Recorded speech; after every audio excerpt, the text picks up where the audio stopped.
presentamos a la licenciada María Aurelia González. Es un orgullo siempre tenerte entre nosotros. María Aurelia es psicóloga perinatal, la conocemos desde tantos años que nos pudo encaminar a nuestra maternidad en esto de esta iniciativa de maternidad segura y centrada en la familia. Ella es jefa del Servicio de Salud Mental del Hospital Materno Infantil Ramón Sardá, docente de posgrado de la UBA, coautora de la Iniciativa de Maternidades Seguras y Centradas en la Familia, directora de los programas integrales de la Fundación Larguía, especialista en política y gestión en salud, y como resumido, María Aurelia, todo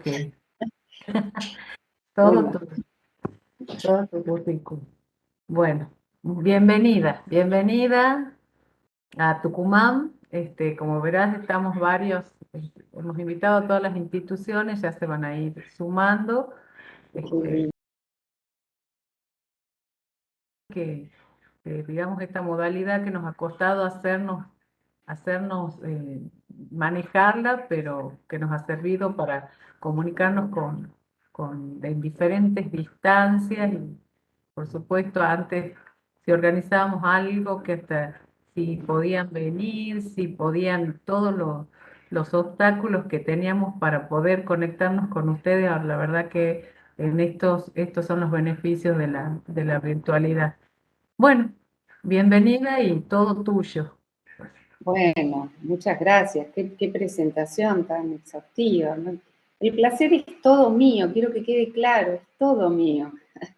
Tengo gente que aprecio muchísimo y de la que he aprendido y sigo aprendiendo, como en las dos maternidades que más conozco. En Tucumán me falta conocer todavía más efectores y espero, es cierto, coincido con vos, Claudia, también un saludo a María Inés Martinini en todos estos años trabajando en conjunto, que la virtualidad nos acerca, la verdad es que favorece el intercambio, pero no resigno la posibilidad de ir pronto a Tucumán o de que ustedes vengan y podamos compartir. Así que muchas gracias por la invitación en esta semana particular. Estábamos hablando un ratito antes de las lindas iniciativas que han tenido en el día de hoy. Y si me permiten, voy a compartir una presentación para que vayamos conversando sobre... A ver, déjenme, ahí está. Sobre algunas cuestiones que yo he dado en llamar situaciones especiales. Y, a ver, voy a necesitar, porque me quedo sin verlos, que me digas, Claudia, o María Inés, si se ve la presentación. Está viendo, nada más que ahí creo que se va a aparecer la presentación total. Perfecto. Muy bien. ¿Se está viendo entonces? Sí, se ve, perfecto. Bueno, muchas gracias. Que me dijeron que, a ver, tienen que que tengo que aprender a mover con el mouse de aquí abajo. Ya está, ya nos volvimos amigos.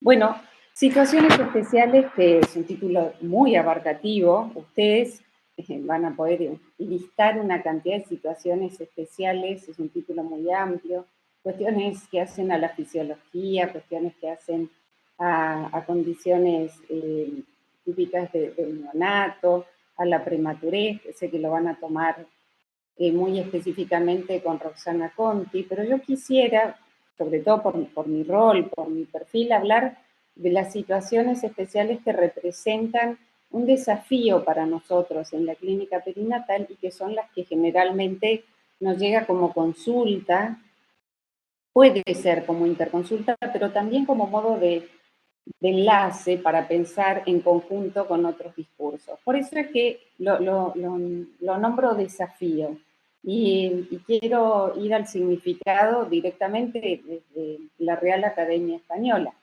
Un desafío, como los que vamos a compartir en este rato juntos, tiene que ver con contender, competir con alguien en cosas que requieren fuerza, agilidad o destreza, y también enfrentarse a las dificultades con decisión. Pero esa no es la única definición de desafío, y en realidad la que más me gusta a mí es esta que ustedes pueden ver, que significa ausencia de certezas.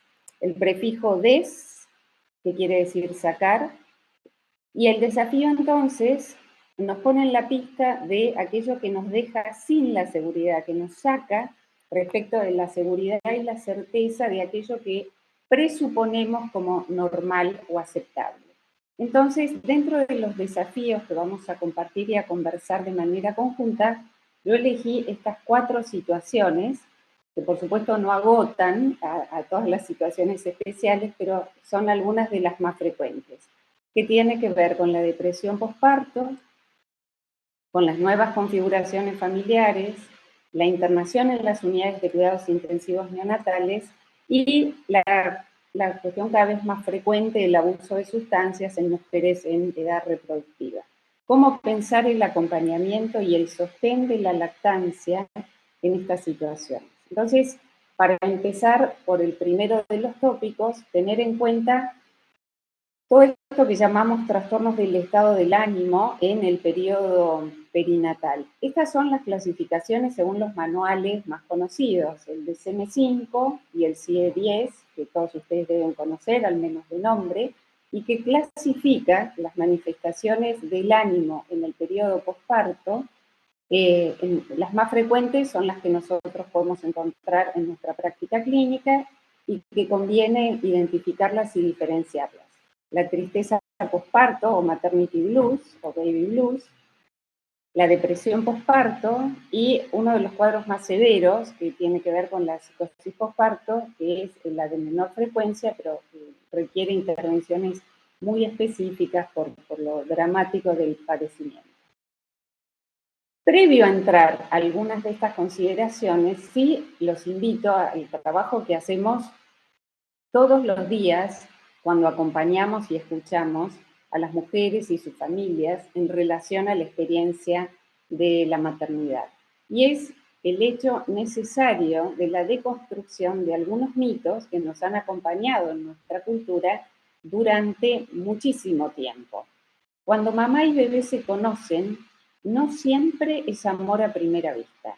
Tranquila, el enamoramiento toma tiempo. Este es un post de una agrupación de mujeres que han padecido el trastorno por depresión postparto, que han iniciado una campaña, esta ya es de hace 2 años atrás, previo a la pandemia, que se llama Hablemos de la maternidad real, que ustedes lo pueden ver por aquí abajo, está con la sigla en inglés, y a lo que invitan es a no tener vergüenza. No shame, no tengas vergüenza de hablar de estos sentimientos que son mucho más frecuentes, que son esperables y que tienen que ver con un periodo de adaptación y de conocimiento con el bebé luego de la vida extrauterina, en el comienzo de la vida extrauterina. Por supuesto que esta posición lo que deja de lado es esa corriente anterior que daba por sentado que esto sucedía por instinto. Hoy ya no hablamos de instinto materno, sino de intuición o de amor materno, y hay sobre ello una cantidad de evidencia, tanto de la psicología como de la sociología, que muestra que la maternidad como acto de cuidado, de sostén hacia el cachorro humano, es una condición mucho más cultural que biológica.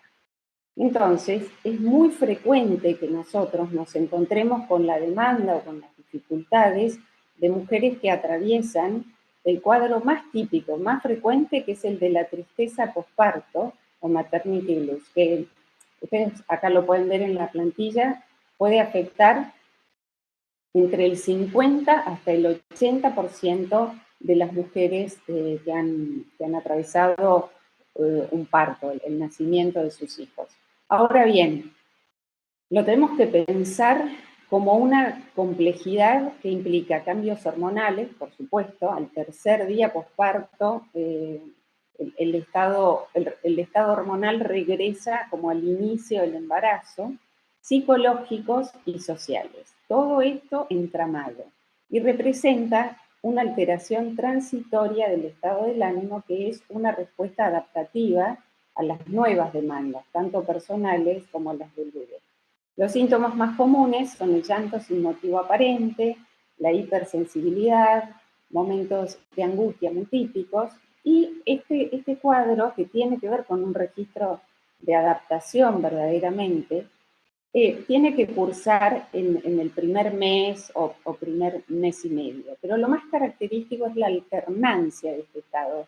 Es un poco de angustia, un poco de recuperación, un poco de ansiedad, otra vez la alegría o la satisfacción. Mientras tenga esta alternancia, nosotros podemos identificar este cuadro bastante esperable y fisiológico, que por ser tal, no significa que no debamos cuidar o acompañar.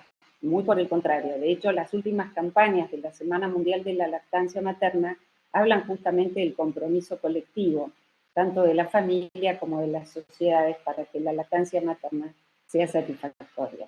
Pero sí debemos diferenciarlo del cuadro de la depresión postparto, propiamente dicha, que afecta al 20%, o puede afectar al 20% de las mujeres o personas gestantes, que es un trastorno del estado del ánimo que tiene una definición nosológica, es un cuadro mucho más definido y que va a tener, por supuesto, una afectación directa sobre la salud de la mujer, pero también impacta en el bebé y en su núcleo familiar más cercano. Se dice que es muy característico de nuestra cultura occidental, que en otras culturas hay un acompañamiento diferente a la mujer durante el puerperio, por ejemplo China y otras culturas asiáticas, donde durante un mes o 45 días, que es lo que se entiende como el puerperio típico, la mujer que recién ha tenido un bebé no se ocupa de otra cosa más que de su recuperación. Entonces hay algo en relación, es un aporte de la antropología que habla de que la depresión postparto es muy frecuente y es muy sensible a ciertas condiciones de la cultura occidental, sobre todo en la actualidad, sobre todo en los centros urbanos, donde las familias están bastante solas. Pensemos en todo lo que ha sido el tiempo del confinamiento, y no hay una disponibilidad de ese cuidado ampliado, lo que ahora se llama mucho la crianza en tribu, como en los ámbitos rurales, por ejemplo. Y la depresión postparto se asocia con toda frecuencia a la falta de un soporte familiar y social. Y es conveniente y necesario descartar siempre la presencia de causas biológicas, como ustedes pueden ver, el hipotiroidismo, la anemia, deficiencias de micronutrientes, que tienen una presentación muy desvitalizada, que lleva a pensar que puede ser la depresión postparto, y siempre necesitamos el diagnóstico diferencial. Las diferencias a presentar con la tristeza postparto es que esto es mucho más sostenido. Esta falta de interés o esta falta de vitalidad no tiene esa alternancia que mencionaba en relación a la primera situación, como la tristeza postparto. ¿Qué podemos hacer en términos de prevención? Bueno, lo mejor es la detección, es cuanto antes lleguemos, mejor va a ser el curso de recuperación para ese binomio y para su familia.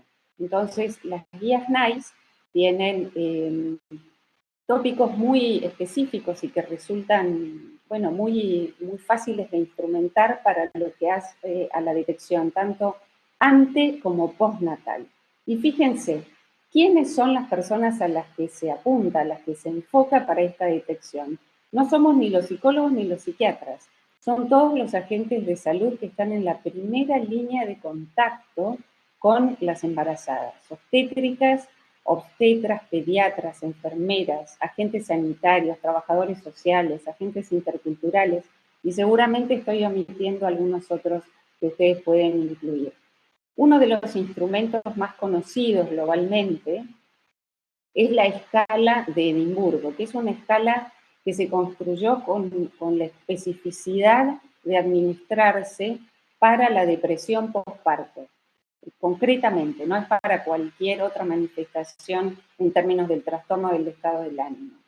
y tiene, que es fácil de implementar, es un poquito más larga que las que les voy a mencionar a continuación, y tiene un punto de mucha sensibilidad, que es la pregunta 10. En la pregunta 10 de esta escala se interroga directamente si la mujer ha tenido alguna vez la idea de lastimarse, la idea de algún pensamiento autolesivo. Y la verdad es que hay que decir que muchas veces, de manera inesperada, las mujeres nos confiesan cuando administramos la escala que la desesperación que sienten en determinado momento al cursar estos cuadros la lleva a pensar en lastimarse. Por eso, si uno administra esta escala y todos los otros ítems dan en un score más o menos aceptable, pero la pregunta 10 es positiva, es decir, que ha pensado en lastimarse, no podemos dudar en una derivación inmediata con una consulta oportuna a los servicios de salud mental. La importancia de la detección y el tratamiento de la depresión posparto es bastante obvia. Primero, evitar que se cronifique. En términos de la lactancia, es la intervención más exitosa para evitar el riesgo de abandono de la lactancia. Nos permite detectar las dificultades en el vínculo con el bebé. Las madres que cursan los trastornos de la depresión van a presentar mayores dificultades en el apego y, por supuesto, en las relaciones a futuro. Por eso es necesario una intervención que aloje, que no prejuzgue, que acompañe, siempre de la manera más oportuna y preventiva. Valorar el riesgo de suicidio e infanticidio, de esto se está hablando en los congresos internacionales, tanto de neonatología como de tocoginecología.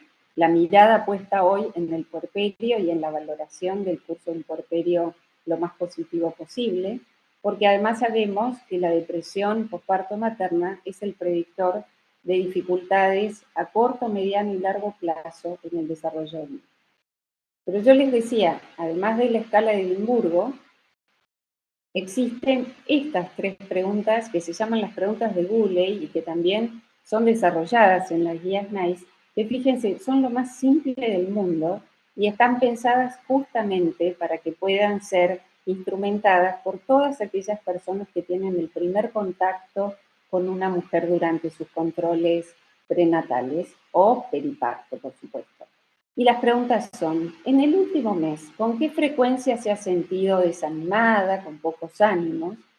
La segunda pregunta, en el último mes, ¿con qué frecuencia, no la última semana, no ayer, en el último mes, ¿con qué frecuencia sintió poco interés por las cosas que hacía o dejó de disfrutar las cosas que antes le gustaban un poco más? Y si dice que esto le sucedió en cualquiera de las 2 preguntas, uno pasa a la tercera.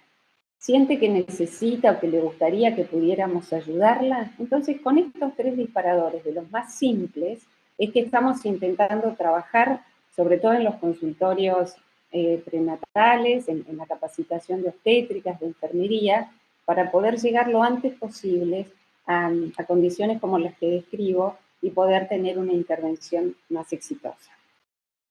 ¿Cuáles son los factores de riesgo asociados a la depresión posparto? Las patologías gestacionales, la prematurez, que va a implicar siempre la interferencia y la separación entre la madre y el niño, muy especialmente los antecedentes previos, tanto personales como familiares, en el curso de depresión. Por eso es interesante que durante los controles prenatales se indague si hubo consumo de sustancias, pero también si hay algún antecedente de depresión, tanto personal como en su familia. Los embarazos no intencionales, por supuesto, todo lo que hace a los duelos perinatales, los embarazos de riesgo que se asumen con complicaciones obstétricas, y un subrayado especial para lo que significa la falta de redes o apoyo social.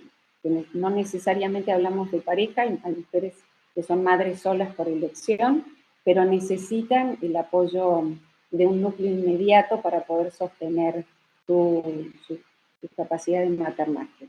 La violencia obstétrica, por supuesto, es un factor para desencadenar depresión posparto, y todas las otras violencias, por supuesto, la violencia de género en particular, la violencia social y los problemas de salud en el recién nacido que van a significar dificultades en la lactancia. Quiero compartir con ustedes esta imagen, que es un dibujo de una activista que se llama Karen Kleinman, es una socióloga que ha sufrido, ha padecido, como ella lo cuenta, la depresión postparto en primera persona, y como les digo, se ha transformado hoy en una activista para volver cada vez más visible este cuadro que ha estado bastante silenciado en las últimas décadas, y sobre todo para acceder a la consulta, porque hay un estigma bastante importante en relación, lo sabemos los que trabajamos en la temática, este ideal de qué significa ser una buena madre, de estar contenta porque uno tiene un hijo sano, porque es lo que esperaba, pero sin embargo todos estos sentimientos y emociones que hacen a la ambivalencia propia y esperada del debut en la maternidad y en la crianza, muchas veces no son comunicados por el temor a ser juzgados o a ser estigmatizadas. Entonces, si la mujer no se anima o si su familia no la alienta a que pueda consultar, no vamos a poder llegar a hacer ni el diagnóstico ni a ofrecer el acompañamiento necesario.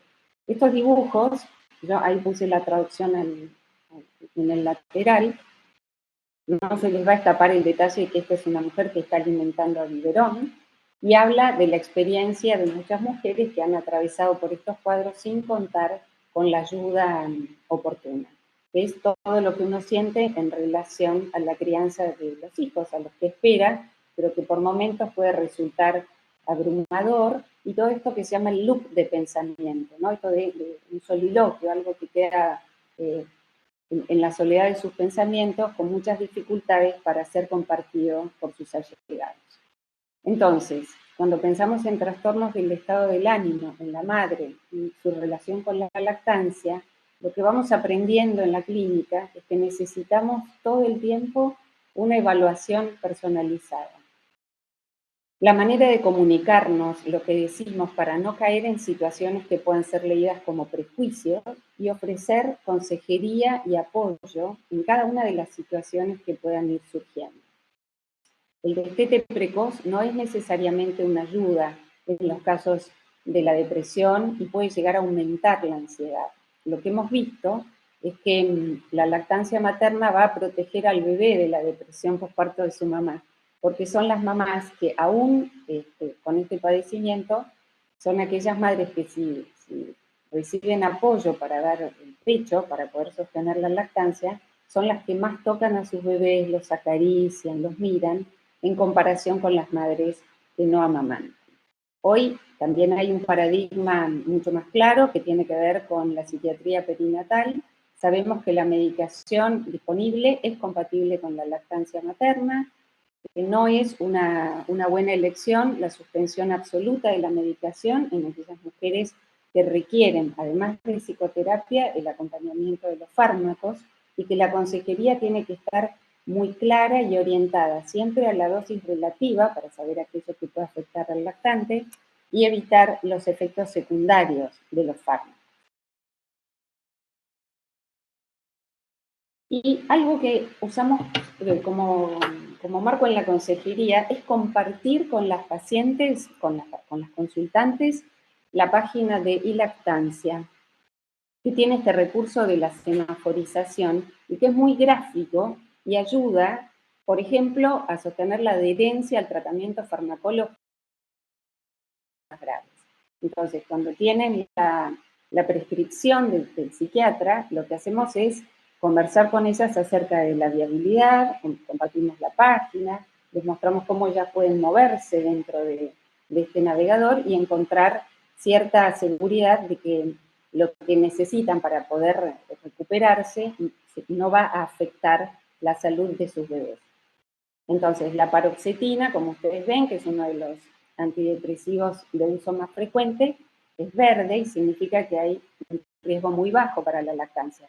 Sin embargo, uno de los fármacos de mayor uso, inclusive sin prescripción, como pueden ser las benzodiazepinas, son en color amarillo, y esto también es muy importante para ir hablándolo con las mujeres que lactan.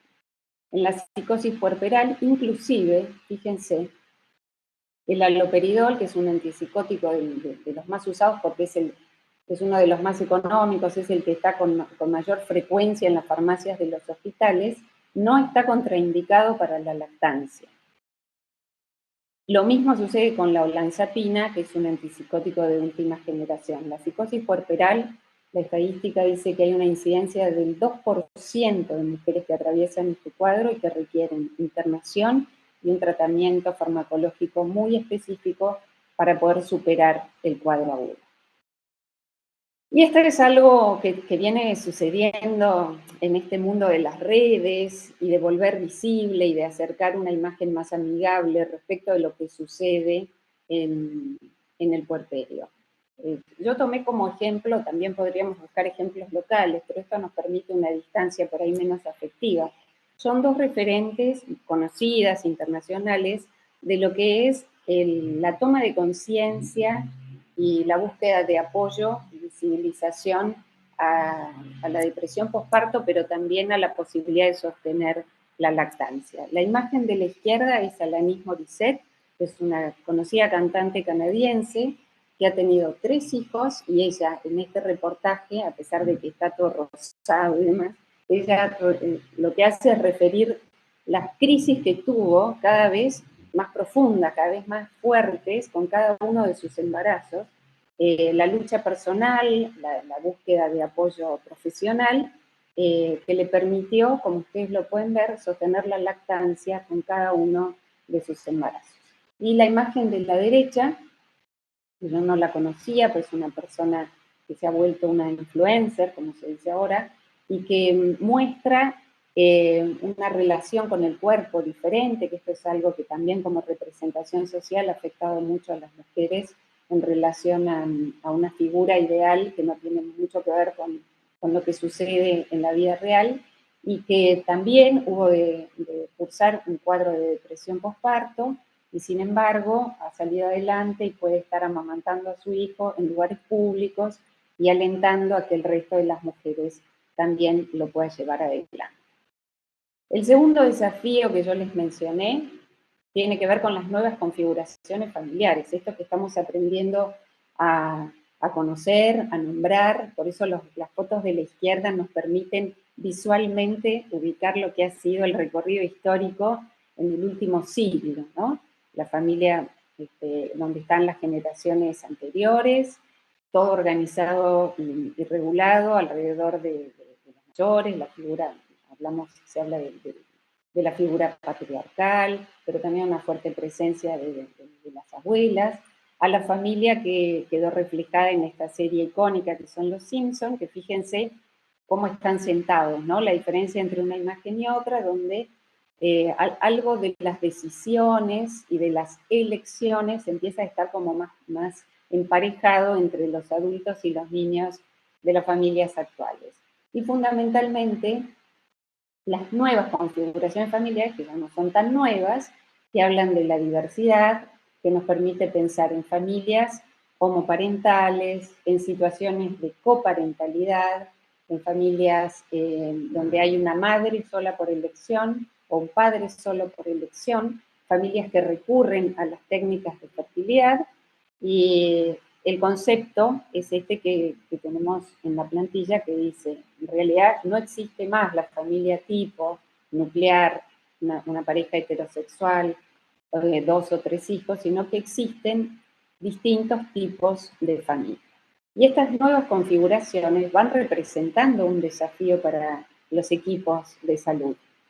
Por eso cuando hablamos de maternidades seguras y centradas en la familia, tenemos que ubicar la familia en la que se trate en cada ocasión, y esa es la familia a la que vamos a acompañar y a la que vamos a asistir. Vamos abandonando lentamente preconceptos como que la familia está sustentada en lazos biológicos. Hoy lo vemos de un modo bastante diverso. Los lazos de parentesco son lazos simbólicos y sobre todo lazos afectivos. Y cuando hablamos de madre o padre, lo hacemos despegándonos de las figuras biológicas que están ligadas a la reproducción y los pensamos como aquellas personas que ejercen funciones, la función materna o la función paterna. Por eso, para todos los que trabajamos en lo perinatal, es necesario tener en cuenta estos nuevos escenarios y ver a quiénes vamos incorporando como grupo de acompañamiento y de protección para la mujer y el niño. Y hablar de las nuevas parentalidades. Argentina tiene un marco legal bastante progresista que organiza y protege estas consideraciones. Y para mencionar, solamente para mencionar, tenemos la ley de matrimonio igualitario, la ley de fertilización asistida, que introduce una figura importantísima, como es la voluntad procreacional, de la que vamos a hablar un segundito más adelante. Entonces, frente a este escenario, no podemos dejar de reconocer el impacto que tiene las técnicas de reproducción humana asistida, pero dentro de este grupo de técnicas, fundamentalmente aquellas que se consideran de alta complejidad, cuando hay donación de gametos, cuando hay donación de material heterólogo. Por ejemplo, una pareja de mujeres que ambas quieren ejercer la lactancia para su bebé. Hay algo que se llama método ropa en las técnicas de fertilidad, donde una mujer dona el óvulo y la otra es gestante.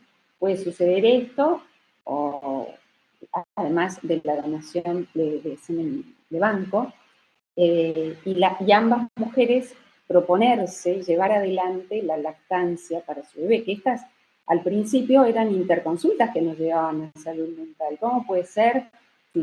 ¿Quién debería amamantar? ¿La madre que gestó? Bueno, esto ahora tiene una visión un poco más amplia, hay una asesoría preparto para aquella mujer que es la que va a requerir la lactancia inducida, y toda yo diría que una logística que todos ustedes que trabajan muy específicamente en el tema de lactancia materna saben en relación a cómo combinar las tomas, los momentos en que la grasa aporta más grasa, en fin, todo eso que ahora ya no es motivo de interconsulta para salud mental, sino una consulta de relativa frecuencia en nuestras instituciones. Y lo mismo sucede con otra de las técnicas de alta complejidad, que es la gestación por sustitución. En el grupo que afecta tanto a parejas heterosexuales como a mujeres solas, que si bien recurren a la gestación por sustitución con una mujer, con una tercera mujer o una figura externa, se proponen y hacen consultas en relación a poder amamantar al bebé que ha sido gestado por la subrogante. Otro desafío es la internación en la unidad de cuidados intensivos neonatales, un tema que sé que va a tomar muy en detalle la doctora Conti, con el sesgo que la caracteriza, con el detalle que esto requiere. Yo, desde la visión de la salud mental y del equipo interdisciplinario, quisiera hacer foco en lo siguiente. La imagen de la derecha, que es una imagen que nos ha permitido compartir una mamá de nuestra unidad, a través del banco de leche de la maternidad Sardá, una mamá que ha podido sostener la lactancia a lo largo de muchos meses, es un prematurito extremo que nos acompañó mucho tiempo y que logró, además de poder sostener la producción de leche, amamantar a su propio bebé, se convirtió en una donante de leche materna para nuestro banco. Pero para llegar a esta situación, que nos pone a todos tan contentos y nos hace sentir como satisfechos de mucho de nuestro trabajo de promoción y de acompañamiento, tiene que suceder lo que vemos en la imagen de la izquierda, que es el acceso irrestricto de los padres, fundamentalmente de las madres, a las unidades de cuidados intensivos y favorecer lo que llamamos el COPAP, la salida transitoria de la incubadora para realizar el contacto piel a piel.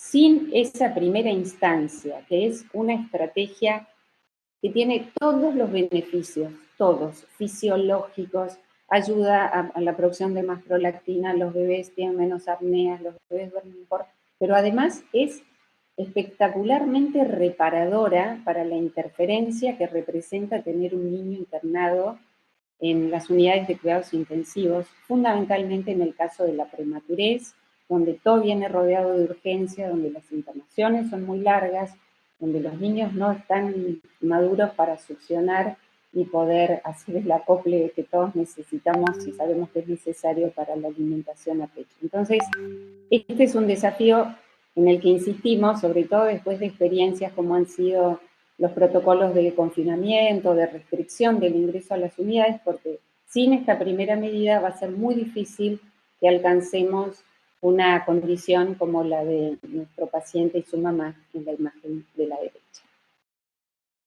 Esta es una imagen que también ilustra lo que ha sido el esfuerzo. Esto ocurrió durante el año 2020 y es una foto que tomó un fotoperiodista en el momento en que se produce, en plena pandemia, el nacimiento de cuatrillizos que se fueron de alta amamantados, por supuesto con algo de alimentación complementaria, pero la mamá, afortunadamente, gracias a dispositivos como la residencia hospitalaria de madres y el ingreso irrestricto, pudo sostener, bueno, el contacto piel a piel, por supuesto, y más tarde la posibilidad de amamantar a sus 4 bebés.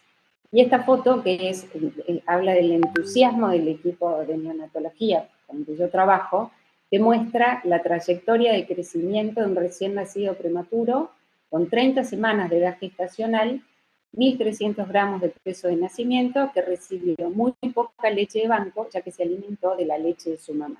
Son todos mensajes positivos que retroalimentan las intenciones del equipo de salud y que son además un mensaje para toda la población, porque la lactancia tiene mucho del compromiso colectivo.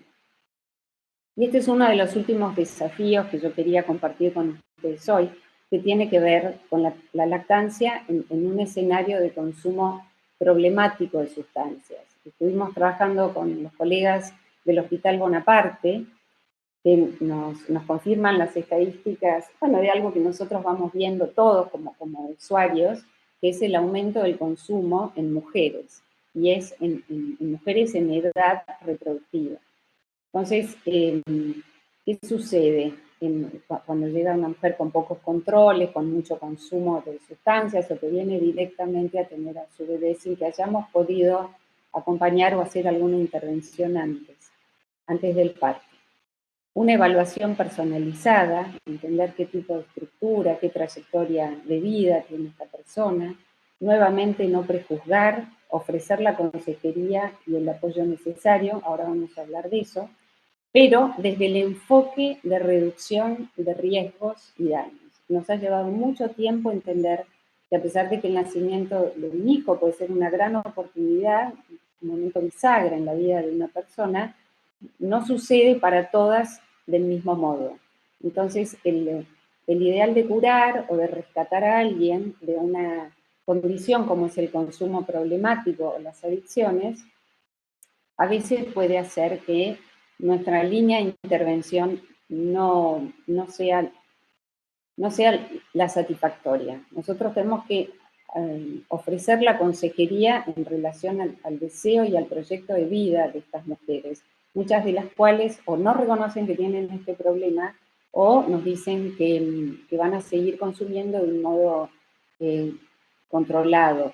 Lo que es muy importante, y lo fuimos aprendiendo, es comentarles lo que implica el pasaje de la sustancia a través de la leche humana. Informar cuándo se puede amamantar y cuándo no, en qué caso suspender, y hacer el trabajo interdisciplinario que sea necesario, sobre todo con psiquiatría, para poder ir acompañando el síndrome de abstinencia, tanto durante el embarazo o en aquellos casos en que las mujeres plantean que el deseo de amamantar a sus hijos es muy fuerte y que necesitan una ayuda extra por la dependencia, tanto física como psicológica, a la sustancia. Esto nos costó entenderlo, no podemos rescatar o curar a todas las personas con estas dificultades o con esta trayectoria, pero sí podemos ofrecer la mejor calidad de consejería en lo que hace a la reducción de riesgos y daños. Entonces con ellas también trabajamos, como les mostraba antes, lo que es la página de iLactancia para que no queden dudas, para que no se entienda como un discurso moralizante. Hay determinadas sustancias que son absolutamente incompatibles con la lactancia y la cocaína es un ejemplo. Entonces, a partir de allí, empezar a generar alguna condición de conciencia de riesgo y ver si esta mujer va a poder tolerar la abstinencia con el acompañamiento de los especialistas que sean necesarios o ayudarla en lo que hace al proceso de inhibir la lactancia. Otra situación que se está dando con cierta frecuencia en este último tiempo es el uso medicinal del cannabis. Que es esto se ha convertido en algo bastante dilemático, porque como el cannabis ahora tiene una presencia asociada con beneficios positivos para el tratamiento de muchas enfermedades, sobre todo neurológicas, se ha deslizado como una condición posible para la lactancia, y lo que sabemos a la fecha, tanto por la FDA, pero también por estudios que se están realizando en escenarios próximos, como es Uruguay, que tiene una ley progresista en lo que hace al uso del cannabis, es que el aceite de marihuana no es compatible con la lactancia y tiene un riesgo muy alto de pasaje para el bebé. Esta es una de las dificultades más nuevas que estamos enfrentando, donde requerimos de la participación de todos los profesionales y especialidades para ver qué reemplazo, qué manera de acompañar el tratamiento de aquellas madres que sí quieren sostener la lactancia, pero que van a tener que hacer, una sustitución respecto de lo que les fue indicado como cannabis medicinal. Y hasta acá llego para dar lugar al intercambio, porque es lo más interesante poder escuchar las experiencias de ustedes, con esta frase que para mí es espectacular. Pierre Olagnier es una conocida psicoanalista francesa, que ya por la década del 60 hubo de describir de un modo absolutamente poético, pero también muy cercano a lo que nosotros encontramos en nuestra clínica. El momento en que la boca encuentra el pecho, encuentra y traga un primer sorbo del mundo. Es mucho más que leche tibia. Es un sorbo que lleva afecto, sentido, cultura, donde están copresentes y son responsables del gusto de esas primeras moléculas de leche que toma la infancia. El aporte alimenticio que se acompaña con la absorción de un alimento psíquico. Eso que hace la madre cuando los mira, cuando los toca, cuando les habla en esa jerga de entonación, como decía Stern, y que se interpreta como una oferta de sentido, mucho más que el alimento. Bueno, hasta acá. Voy a dejar de compartir para escuchar sus comentarios.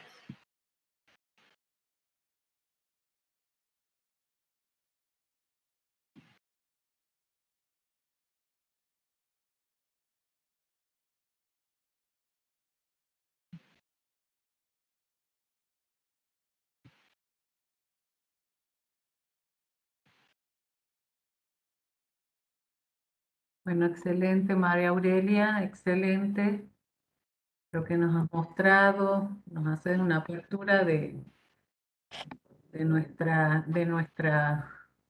visión con respecto a cómo, cómo asistir a las madres en lactancia. Siempre necesitamos el apoyo de salud mental, ¿no? A veces nosotros, siendo médicos, que digamos lo que más estamos en el apoyo a la lactancia, somos médicos y enfermeros, y nos lleva a esto, nos pone obstáculos en el camino el no conocer todo esto y aparte a veces hasta nosotros mismos como equipo de salud ponemos, como es el caso de la violencia obstétrica, que es algo que cuesta mucho de hablarlo, de hacerlo visible, y que nosotros en el consultorio lo vemos a diario como una dificultad en las mujeres de vincularse con sus bebés, ¿no? Y que cómo cuesta de ver de que las madres puedan, algunas lo van a poder expresar y van a poder decir qué es lo que les ha ocurrido, y que muchos profesionales no lo van a poder ni siquiera visibilizar. Y que bueno, que a nosotros es una de las causas que, por ejemplo, vemos en el consultorio que más dificulta esta vinculación.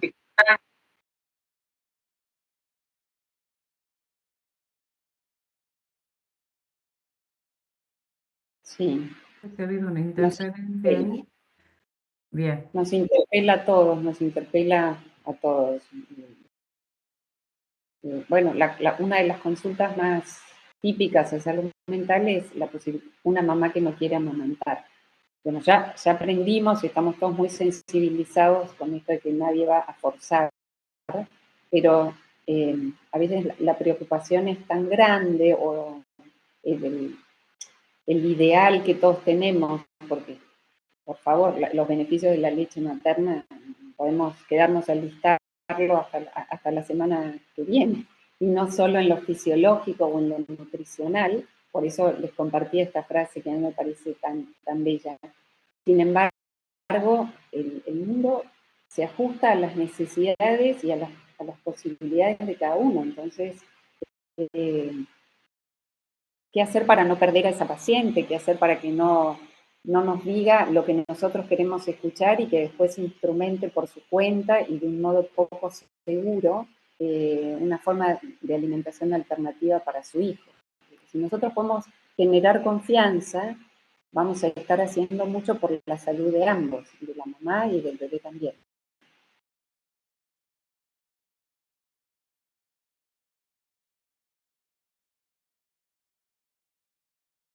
Bueno, buenas tardes a todos. Muchas gracias, María Aurelia. Excelente, como siempre.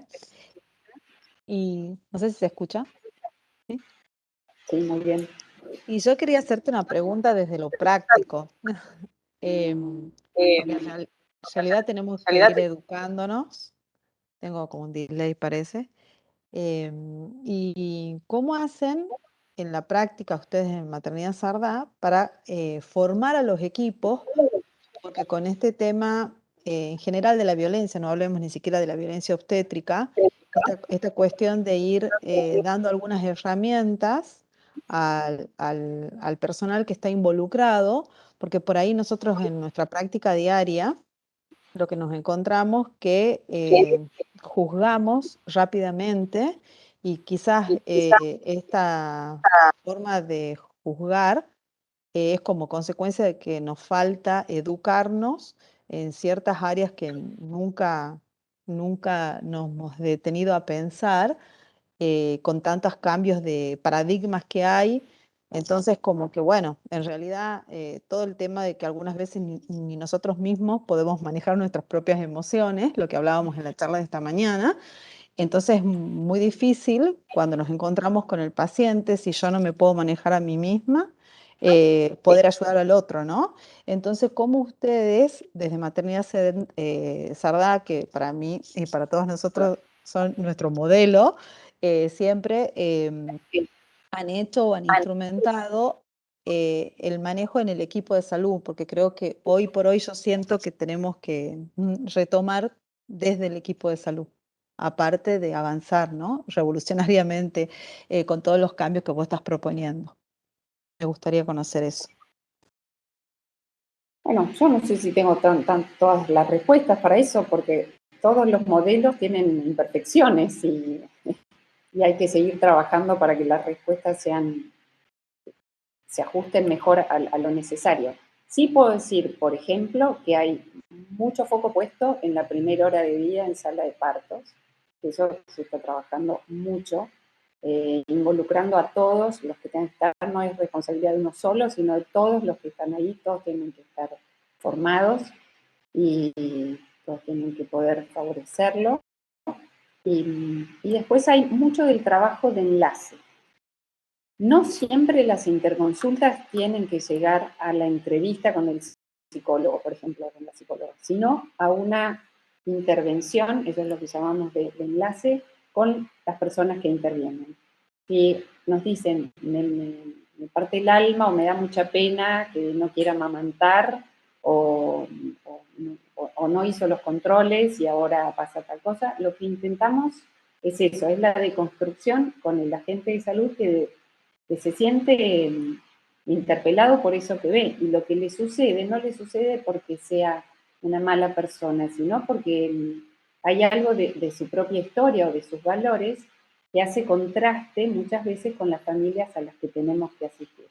Entonces, voy a compartir un ejemplo del extremo de lo que tiene que ver con un bebé en UCIN. Una mamá que nos dice, ella es consumidora habitual de alcohol y de cocaína, pero que va a dejar de consumir por su bebé.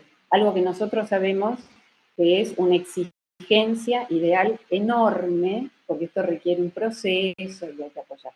Pero le brindamos la consejería, vemos las imágenes, se hace el reemplazo por antidepresivos para tolerar la abstinencia, y cuando se va a extraer leche, porque es un prematuro, como suele suceder con estas situaciones, le dice a las enfermeras que descarten la leche. Y entonces las enfermeras le dicen, no, pero si ya te explicamos, dice, pues, y ella dice, no, yo prefiero que descarten la leche.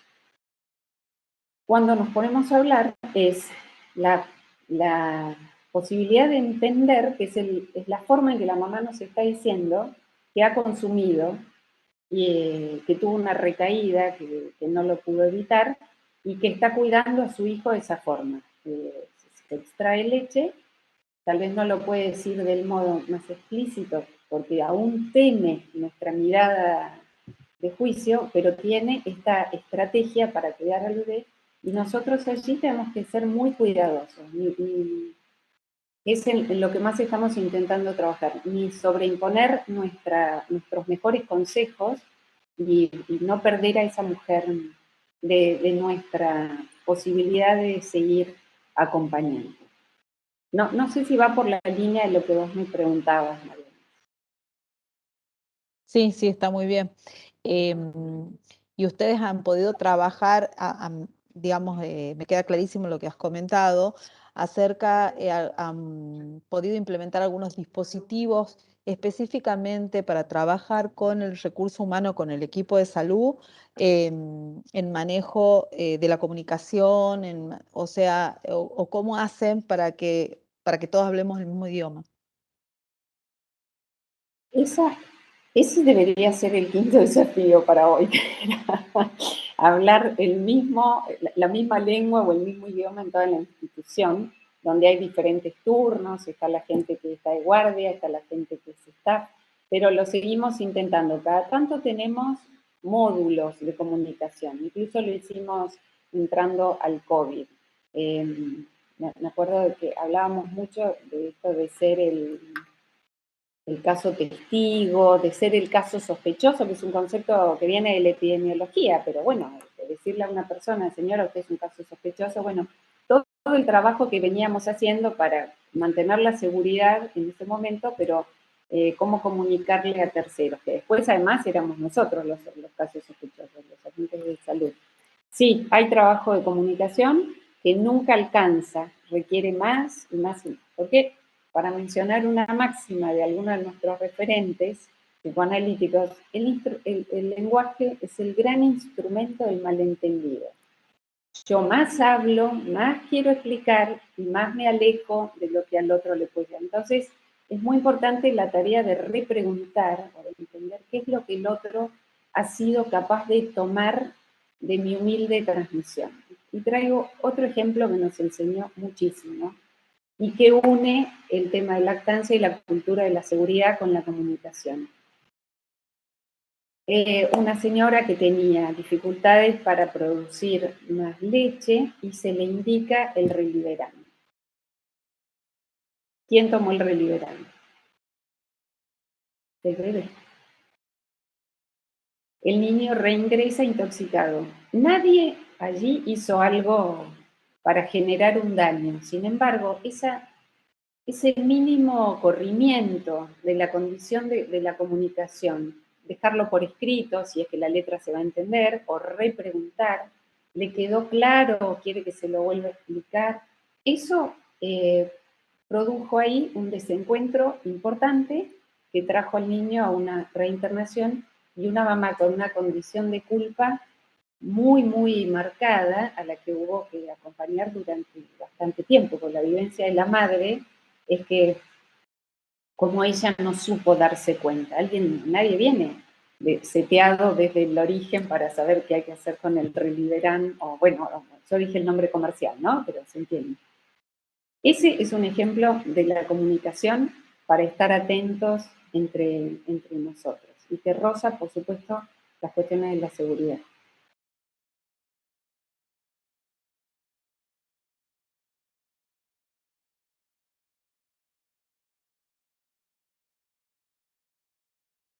Y algo que te quería preguntar de cómo manejar por ahí lo que nos están dando las redes sociales y la información que leen las madres en la web, que por supuesto que no tienen ningún filtro y que a veces nos llevan a que lleguen a las instituciones y que tengan un fracaso de lo que traían consigo. O sea, por ahí la dificultad en el vínculo con el bebé porque quieren ser la madre perfecta, la madre que han leído. Eso, ¿cómo nosotros Qué, podemos qué, qué ayudar? fuerte eso, ¿no? Porque no podemos prescindir de la tecnología y las redes ocupan un lugar bastante importante en las comunicaciones de hoy día. Entonces, ¿cómo hacer para no demonizar determinados espacios o canales que son producto de nuestra cultura y que han llegado para quedarse, ¿verdad? Eh, Sumo a esto un adminículo que se vende por internet que tiene para dar el biberón y un soporte de celular, así la persona que alimenta no se pierde.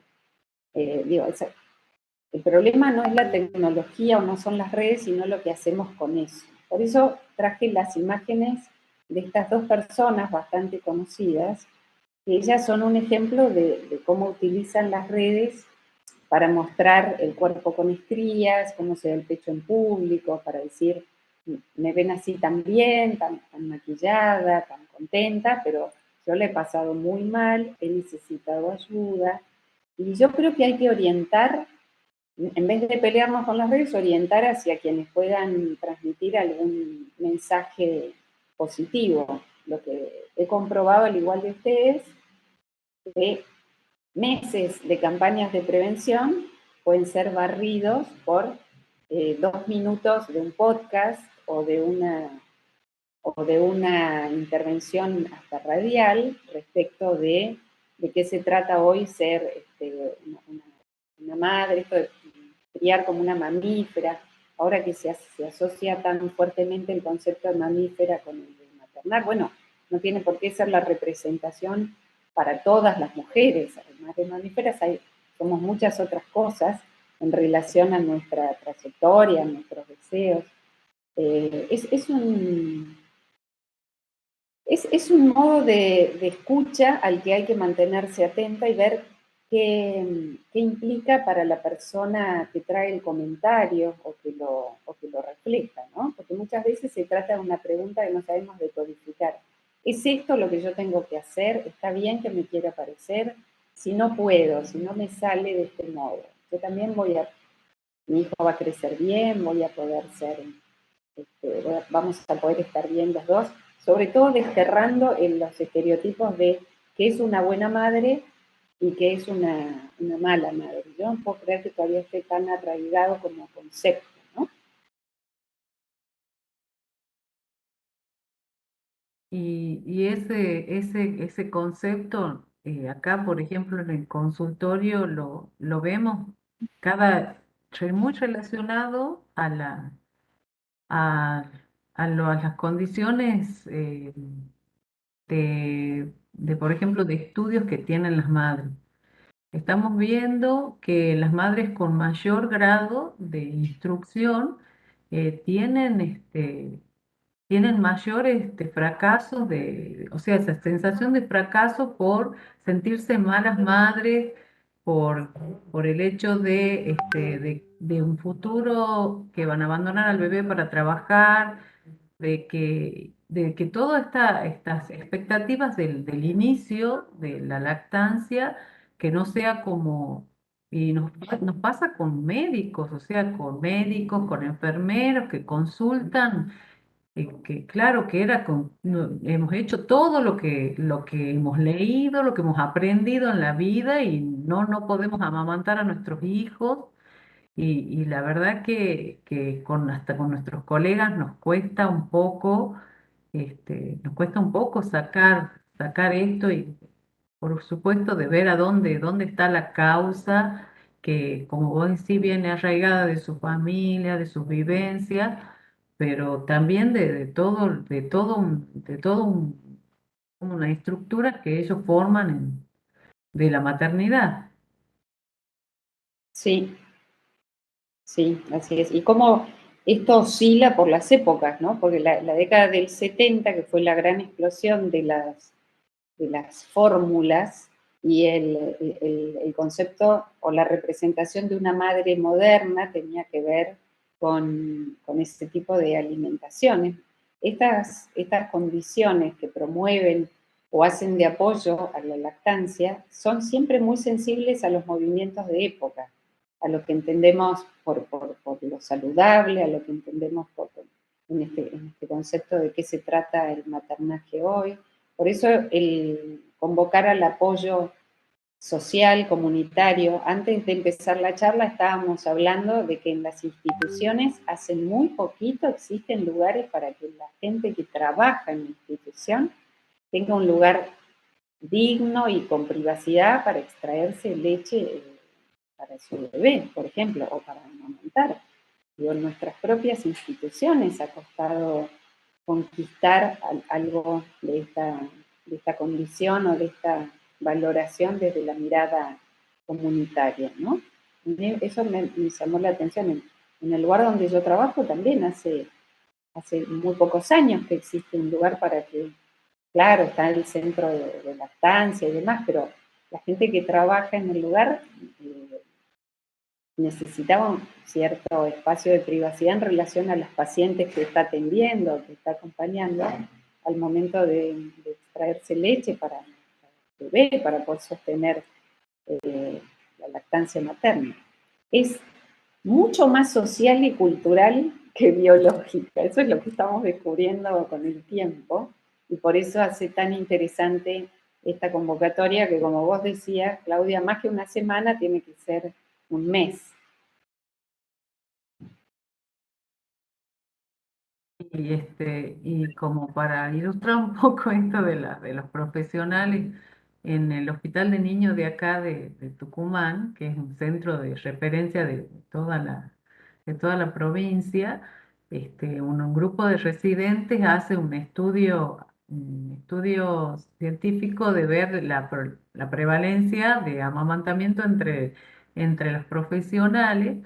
Y me comentaban las residentes que algunas médicas le dicen cómo van a apoyar ellas la lactancia si ellas nunca nadie las han apoyado, en el sentido bueno, del tiempo de Lógico. licencia que había antes y del espacio, que no tienen un espacio donde sacarse la leche y que como que el comentario era, porque dentro de la encuesta que ellas hacían, decían si preguntaban a sus pacientes, en el caso de que no estuvieran amamantados, ¿por qué no? ¿Por qué no habían amamantado? Entonces que decían, si nosotros no sabemos, nosotros no hemos podido amamantar, no hemos tenido el apoyo, y como decir, social, institucional, de las sociedades políticas también. Interesante, ¿eh? Sí, sí, muy interesante. Y bueno, y también la otra cara de la realidad, que son las mujeres que asistimos a diario, que son mujeres que tienen trabajo vulnerados sus derechos en todo sentido, que no tienen a veces nada de licencia, que tienen que tener su bebé y volver a trabajar lo más pronto posible. Y a veces nos derivan a nosotros. A mí me ha tocado una vez una mamá que, bueno, en la NEO, cuando vienen las mamás a preguntar qué leche, pueden darle a su bebé, la mandan a nuestro consultorio para que hablemos de lactancia. Pero esta mujer venía y la verdad que estaba muy angustiada porque dice, estoy cansada de tantas consultas, yo solamente tengo que trabajar para dar de comer a mis hijos, porque mi marido está con restricción, porque es violento, me golpea y no me pasa nada. Entonces, todo una, o sea, la violencia que generamos nosotros en la institución por favorecer la lactancia, hasta dónde puede llegar a una mujer con... Claro, la violencia implícita, ¿no? En relación a los ideales o a lo que nosotros estamos convencidos que es lo mejor y desoír lo que es la necesidad puntual de una mujer como con una historia como la que vos estás contando. Sí, así como María Inés te pregunta de cómo llegar con el personal, o sea, damos la información, pero las habilidades de comunicación creo que lo que más cuesta que podamos, que yo creo que es una parte fundamental en este trato, en las dificultades de la lactancia, cómo el equipo se comunica con la madre, porque la tenemos a diario las consecuencias de esta falta de comunicación. Sí, sí, sí, yo coincido. Incluso PS hace unos cuantos años trabajó en un manual de comunicación para el tema de la promoción de la lactancia, que fue una estrategia interesante, porque ahí mostraba cómo uno se adelanta en las respuestas, o cómo uno, que aplica para lactancia y para muchas otras cuestiones en salud, ¿no? Pero cómo nos adelantamos a la respuesta del otro, cómo damos por sobreentendido, y así vamos construyendo, bueno, un enorme desencuentro, ¿no? Como esta señora. Yo me pregunto, ¿en cuál de todas las consultas previas esta señora pudo sentirse tan cómoda o tan alojada como para hablar de su personalísima situación? Y bueno, parece que sucedió en el consultorio de lactancia. Sí, totalmente, totalmente.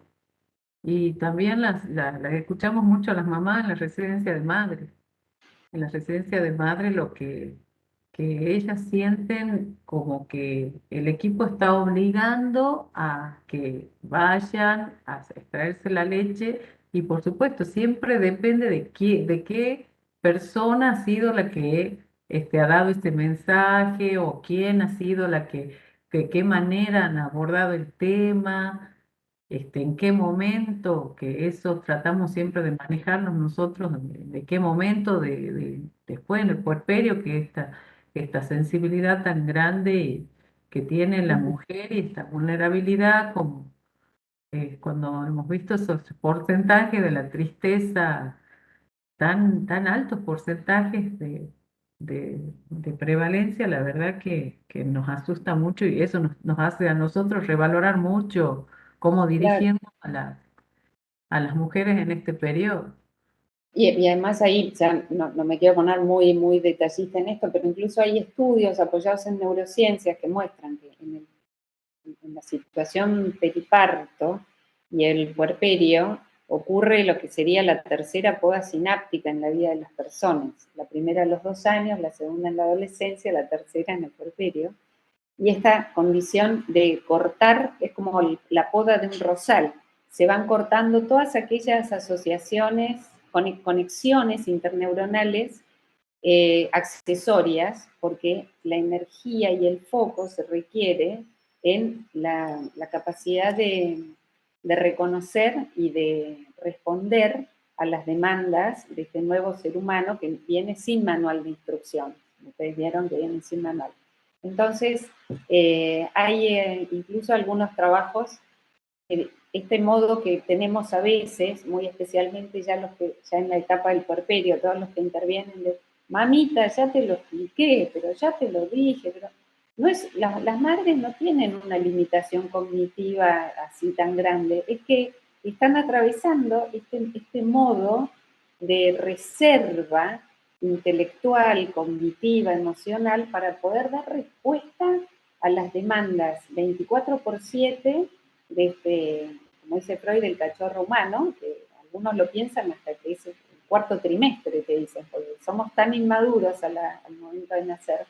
Entonces, y si uno siente que no es el momento, que no tiene la paciencia, para eso está el trabajo en equipo, ¿no? El poder rotar. Y volviendo a lo que preguntaba María Inés, a mí me parece que los talleres más interesantes siempre son con la mostración de alguna de estas situaciones, esto que pasó, que yo les venía comentando, lo que vos traés, porque es sobre la práctica que uno se refleja, ¿no? Bueno, ¿cuántas veces me pasó esto? ¿Cuántas veces di por sobreentendido?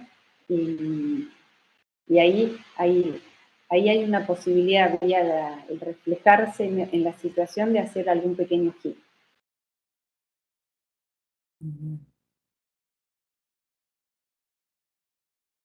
Bien, ¿alguien quiere hacer alguna pregunta, algún comentario?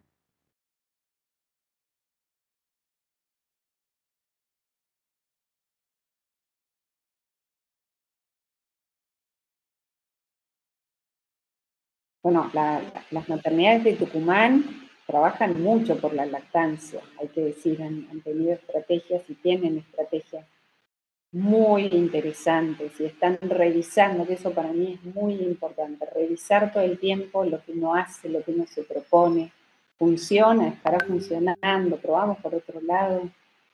Me acuerdo haber tenido charlas con ustedes muy interesantes sobre este tema tan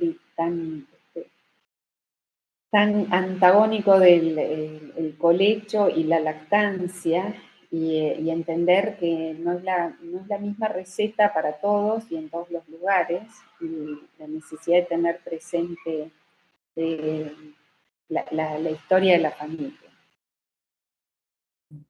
Totalmente, totalmente eso de verdad, de variar las recetas, que no son todas, podemos dar la misma capacitación, pero que a la hora de estar con el paciente, todos tienen una historia diferente y hasta nuestras indicaciones tienen que ser diferentes. O sea, no ser el tema de que nosotros de lactancia nos ven como que somos fundamentalistas, sin ver, pero no, creo que nos toca muy de cerca, de por ahí, de ver de acuerdo a lo que trae la mujer consigo, como esta situación que a mí me ha dejado muy mal cuando la mujer llegara a contar toda su vida para poder explicarse de cómo se sentía ella en ese momento. Entonces, de sentirnos culpables, porque estamos generando nosotros esta, esta manera por el afán de promocionar la lactancia, genera que el equipo de salud a veces actúe de esta manera con ella, cuando con alguna duda o algo de lactancia. Así que sí, eso nos parece como nosotros fundamental, el tema de las habilidades de comunicación nos está costando mucho de Sí, poder yo trabajar. quería saber si después con María Aurelia podríamos hacer algo, que podríamos abordar esto, porque como dice Claudia, es encontrar el justo medio, el tema, esta cuestión de que siempre estamos pensando y repensando qué hacer, y volvemos al tema de la comunicación, hasta uno en forma diaria yo reviso qué es lo que he dicho, la cara de la madre, bueno, esta cuestión de eh, creo que no he llegado, o estoy viendo si doy una información, si después he logrado el objetivo con lo que le he dicho, y esta cuestión que nos hemos tenido que replantear en qué momento, de qué manera, las 3M, como decimos, el modo, la manera y el momento que decimos las cosas y cómo las decimos, ¿no? Porque como bien decías vos, María Aurelia, a nosotros quizás dentro de nuestra formación, todo este gran tema de la comunicación la hemos ido adquiriendo a los ponchazos, como dirían por acá, así, pero no con la formalidad que hubiésemos querido. Y bueno, y hoy nos convoca a que como adultos responsables nos hagamos cargo de esto y digamos, bueno, a ver, paremos la mano porque esto así no podemos seguir, porque realmente no estamos haciendo bien las cosas, ¿no? Entonces buscar para replantear las estrategias educarnos nosotros, obtener los conocimientos y decir, bueno, vamos de nuevo, sin cansarnos, ¿no? Que es todo un tema y que está bueno este concepto que vos decías, que a mí me pasa también muy seguido de, has visto, o por ahí no estás con el día y la madre, que la tenés ganas de ahorcar, y digo, no, no es el momento, o sea, a ver, busco a otra persona. Y que antes por ahí, con la autoexigencia que uno tenía, lo mismo, seguías escuchando y me iba brotando. Entonces, como que digo, no, mejor, bueno, ahora es como que también uno tiene esa otra mirada mucho más amplia de decir, bueno, no es el momento, espero un minutito, ya la vengo a atender y convoco a otra persona que la pueda acompañar en ese momento mucho mejor. Entonces creo que podríamos ver de armar algo, obviamente con la anuencia del equipo directivo y toda la historia, para ver cómo abordamos así de forma práctica mediante talleres, esto que yo sé que con Claudia estabas armando algo a nivel institucional y que esperemos que se dé. Bueno, siempre es un gusto trabajar interdisciplinariamente, pero además armando redes. Yo te escuchaba, María Inés, no solo con los pacientes, sino con nuestros colegas. Este ejemplo de las dos madres que querían amamantar, la primera vez que sucedió fue un lío tremendo. Y de lo que se trataba era de escuchar y en todo caso acercar la consejería más pertinente. eh, Situaciones con las que vamos a ir conviviendo con mucha más frecuencia y que tenemos ahí para aportar. Sí, sí, el tema de la comunicación es siempre lo que, como expresión del lenguaje, lo que roza lo más humano posible, ¿no? Totalmente. Bien, bueno, hemos tenido hasta 32 participantes, pero hay algunos lugares que están varias personas porque están en horario de trabajo y entonces se han comunicado varios. Así que bueno, para nosotros es un muy buen número de comunicación hasta ahora y que se han quedado, todos han permanecido.